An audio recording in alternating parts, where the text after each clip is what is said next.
अस्सलाम वालेकुम व्यूवर्स, कैसे हैं आप सब। एक नई सहरी और एक नए ब्लॉग के साथ मैं आपकी खिदमत में हाजिर हूँ और इस उम्मीद के साथ कि अल्लाह ताला आपका और हमारा रोज़ा कबूल करे। तो 4:45 हो गए हैं, अब सहरी हमने कर ली है। सहरी करने के बाद नमाज फ़जर अदा करने के बाद मैंने कुरान पाक की थोड़ी सी तिलावत की है। तो बच्चे लेट गए थे, फिर हेल्पर आ गई, मैंने जल्दी जल्दी सारा काम घर का निपटाया है। तो ये फर्स्ट एड बॉक्स में लेके मैं बैठ गई हूँ। इसमें मैंने ना, मुझे अपनी मेडिसिन नहीं मिल रही थी, मेडिसिन ढूंढने के लिए बैठी हूँ। तो मैंने कहा चलो ये भी मैं आपके साथ शेयर करती हूँ। तो इसमें मैंने ना अपनी कुछ ज़रूरी वो टैबलेट वगैरह रखी होती हैं, सनी प्लास्ट रखा होता है, रखे होते हैं, और कोई ज़रूरत की थोड़ी बहुत चीज़ें रखी होती हैं, क्योंकि एमरजेंसी में ये काम आ जाती हैं। छोटे बच्चों को तो ये वैसे ही चीज़ों की ज़रूरत पड़ती रहती है। कभी कभी चोट लगवा के आ जाते हैं, कभी उनको कोई मसला है, कभी हमें कोई मसला हो जाता है। तो इसलिए छोटी मोटी ये चीज़ें हैं ना जो घर में होनी चाहिए। ये थर्मामीटर स्टिकर वाला मैंने ला के रखा हुआ है। दूसरे पे तो मुझे देखना नहीं आता फ़ीवर, तो इसमें ज़रा पता चल जाता है आसानी से, इसलिए फिर मैंने ये स्टिकर वाला रखा हुआ है थर्मामीटर। और सनी प्लास्ट तो ज़्यादा ही रखे हुए हैं, क्योंकि बेटा मेरा क्रिकेट खेलता है तो वो अक्सर ही चोटें वगैरह लगाई रखता है।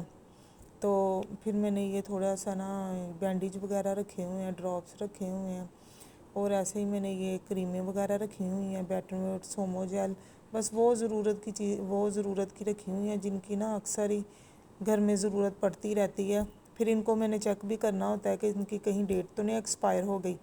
तो इसलिए फिर मैं आज ना ज़रा फ़ारग थी, तो मैंने टेबलेट कोई ढूंढनी थी, तो मैंने कहा चलो मैं ना इसे भी देख के चेक कर लूँ। अगर कोई एक्सपायरी मेडिसिन है तो फिर वो निकाल के ना तो मैं फेंक दूँ, क्योंकि उसका भी बहुत ख्याल रखना पड़ता है कि एक्सपायरी मेडिसिन ना खाई जाए।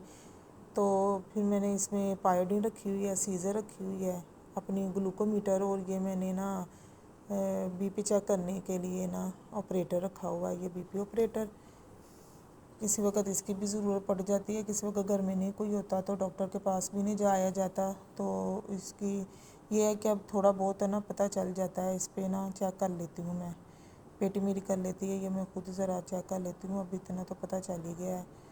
तो फिर मैंने कहा चलो मैं आपके साथ है ना ये भी बॉक्स भी शेयर कर देती हूँ अपना। तो फिर अब मैं किचन में आई हूँ, तो ये क्रम्स है ना, मैंने बनाने के लिए ब्रेड के पार्ट्स कल उतारे थे, तो वो मैंने साइड पे रख लिए थे। पहले इनको रूम टेम्परेचर पे मैंने रख दिया रात। जब ये थोड़े से ड्राई हो गए तो फिर मैंने इसे थोड़ी सी धूप लगवा ली थी, और फिर मैंने इनके ना क्रम्स बना लिए। तो सब्ज़ी लेके आए थे सुबह मेरे मियाँ, तो वो मैंने ना धो के तो रख ली है। अब ये ज़रा ड्रेन हो जाएगी ना, तो फिर मैं इसे काट के ना, तो अगर बच्चों से पूछूंगी, अगर उन्होंने सब्ज़ी खानी होगी तो वो बना लेंगे, वरना कोई और चीज़ बना लूँगी। ये साथ वो ना छोलियाँ ले आए थे, तो अभी काम अफ्तारी बनाने में टाइम था, तो मैंने कहा चलो ना मैं बैठ के उतनी देर ये काम कर लेती हूँ, क्योंकि ये लंबी सब्ज़ी है, इसमें काफ़ी टाइम लग जाता है। तो फिर मैंने और बेटियों ने मिलके ना, बच्चियों ने मिलके ये बना लिया है। तो मैंने इसे वाश कर लिया, क्योंकि इसमें मट्टी वगैरह बहुत होती है। मैंने कहा वाश करके ना तो फिर इसे मैं स्टोर करके रख लूँगी, जिस दिन पकाना होगा ना तो फिर मैं पका लूँगी। तो ये गिलास है, ये मुझे बहुत पसंद है और प्यारे हैं। मैं रमज़ान शरीफ में ख़ुसूसन ये ना इस्तेमाल करती हूँ। ये हम गए थे उम्रे पे, तो वहाँ से हम लेके आए थे, तो रमज़ान शरीफ में मैं इसका इस्तेमाल करती हूँ। तो मैंने कहा चलो मैं ये लगा लूँ, ये टूट ना जाए। फिर मैंने क्रम्स बनाए हैं। इसका बहुत आसान तरीका है कि उसमें मैंने ब्लेंडर में नहीं बनाए, मैंने टोकरी रख के तो उसके साथ प्रेस कर लिए। तो इतने अच्छे इसके साथ क्रम्स बनते हैं ना, बाज़ार वाले तो लेके हैं तो वो ज़्यादा ही बारीक होते हैं, और ब्लेंडर में करें तो उसके साथ भी काफ़ी बारीक बनते हैं। तो फिर मैंने इसलिए ना मैं ऐसे भी बना लेती हूँ, दोनों तरीक़ों से बना लेती हूँ, ये मुझे ज़्यादा ईजी लगता है।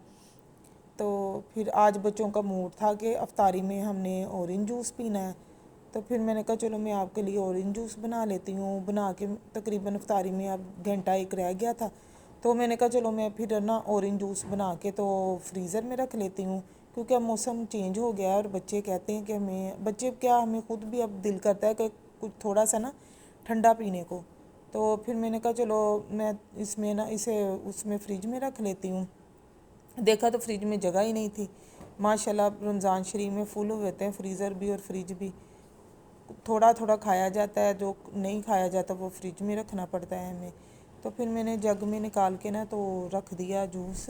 तो बर्फ़ मैंने अब मैंने आइस क्यूब थोड़े से रखे हैं फ्रीज़र में आइस क्यूब रखे हैं कि चलो ना शेक वगैरह में या कोई भी पीने के लिए बनाते हैं ड्रिंक वगैरह तो उसमें डालने के काम आ जाएंगे। तो ये फिर छो लिया ना मैंने, जब ज़रा खुशक हो गया ना तो अब इसे मैंने ना इसमें डाल के ना जिप वाले बैग में डाल के तो मैंने फ्रीज़र में रख लिया, क्योंकि बच्चे इसके ना चावल और मुझे भी इसके चावल ज़्यादा पसंद है। तो फिर मैंने कहा जब दिल करेगा ना हम तो इसके चावल बना लेंगे।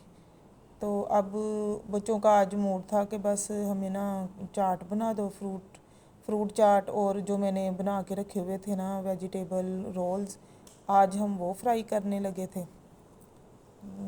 आज बच्चों का मूड था वो फ्राई करने का, तो वो मैंने कर लिए साथ। तो और उनका जो मूड करेगा बता देंगे। बस इन्होंने यही कहा कि आज हमने यही खाना है, और चिप्स वगैरह आज नहीं उनका मूड था। तो फिर मैंने ना क्रीम चाट बना ली, वो फ्रूट चाट बना ली, रोल बना लिए, और साथ ना वो कल की बूंदी पड़ी हुई थी वो मैंने उसमें आलू डाल के ना तो वो मैंने बना ली। तो अब अफ्तारी में तकरीबन हमारे 10-15 मिनट रह गए थे, तो सारी चीज़ें ना मैंने फटाफट रेडी की हैं। तो अब अफ्तारी का टाइम हो गया है। अब सब घर वाले अफ्तारी करने बैठे हैं। तो मेरे मियाँ आते वक्त ना बच्चों के लिए ले आए हैं वो समोसे और कचौरियाँ। हम अफ्तारी करेंगे तो मिलेंगे एक नए व्लॉग में। अल्लाह हाफिज़।